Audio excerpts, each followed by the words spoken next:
এই যে ছাত্রদের কোটা বিরোধী আন্দোলন, কোটার বিরুদ্ধে আমরাও ছিলাম।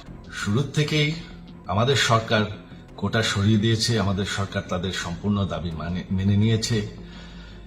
এটা আদালতের একটা রায় ছিল, এটা আমাদের সরকারের করা ছিল না। তাও আমরা অ্যাপিল করে দ্রুত এই কোটা তুলে দেই। তাতেও আন্দোলনকারীরা সন্তুষ্ট না, তারা খালি দাবি বাড়িয়ে যাচ্ছে।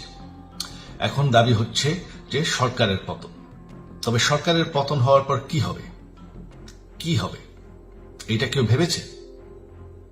আমরা বাংলাদেশে গণতন্ত্র রক্ষা করে রাখতে চাই।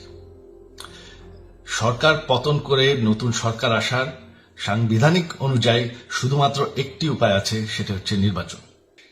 সবথেকে বড় কথা যে আমাদের সংবিধানে স্পষ্ট বলা আছে এবং আমাদের সুপ্রিম কোর্ট রায় দিয়েছে যে অনির্বাচিত সরকার 1 মিনিটের জন্য দেশের ক্ষমতায় থাকতে পারবে না। আন্দোলন করে আমরা দেশের উন্নয়ন করেছি। আপনারা যে বঙ্গবন্ধুর মেয়ে শেখ হাসিনার বিরুদ্ধে বলছেন, আজকে শেখ হাসিনা না থাকলে বাংলাদেশ এতদূর আসতে পারত? অসম্ভব।